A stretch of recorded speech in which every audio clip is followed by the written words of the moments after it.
Charlie Kirk గారిని చంపిన tailor Robinson, ఆ యవనస్తుడి గురించి ఒక మాట చెప్తాను. ఆయన ఎవరో తెలుసా? చక్కటి మంచి సంపన్నుల కుటుంబంలో పుట్టాడు. వాళ్ళ నాన్నగారు పోలీస్ ఆఫీసర్. సంపన్నుల కుటుంబం, చదవరులు, అందరూ చదువుకున్నారు, ఎడ్యుకేటెడ్ ఫ్యామిలీ. వాళ్ళ మీద ఎటువంటి అలిగేషన్ లేదు. మంచి కుటుంబం. మంచి కుటుంబంలో పిల్లలు ఉన్నంత మాత్రాన సరిపోదు, దేవుని వాక్యం స్థాపించబడాలి వాళ్ళు. నువ్వు అనుకుంటున్నావు మాది మంచి ఫ్యామిలీ అండి, మంచి ఫ్యామిలీ.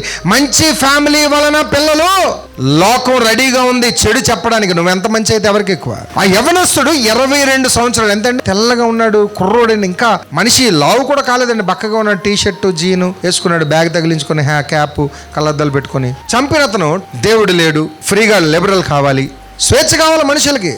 మా అమెరికా దేశంలో ఇవి రానివ్వకుండా ఇతను చేస్తున్నాడు, వ్యతిరేకతని ప్రాపగండా చేస్తున్నాడని. ఇక్కడ మనం ఏం నేర్చుకోవాలంటే, నీది మంచి కుటుంబమే. తల్లిదండ్రులారా, నువ్వు వాక్యం బోధిస్తేనే మనిషి మారతాడు. దేవుని వాక్యం అతని హృదయంలో ఉంటే లోకం రాదు. బాల్యము నుంచి దేవుని వాక్యం బోధించండి. ఎలా సిద్ధపరుస్తున్నావు నీ యొక్క తరాన్ని?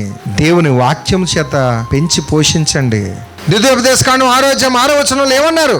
నేను చెప్తున్నా, ఆజ్ఞాపిస్తున్న ఈ ఆజ్ఞలన్నీ నీ పిల్లలు కూర్చుండినప్పుడు, పడుకున్నప్పుడు, త్రోవను నడిచినప్పుడు, మీరు భోంచేసినప్పుడు వారికి బోధించాలి అని చెప్పారు. బోధించిన తర్వాత లోపలికి వెళ్ళి, ప్రభు అదిగో నా పిల్లోడికి బోధించాను, వాడు మనస్సును పెట్టడానికి నువ్వు వాడితో మీరుండండి అయ్యా, సహాయం చేయండి అని అప్పుడు ప్రార్థన చేయి.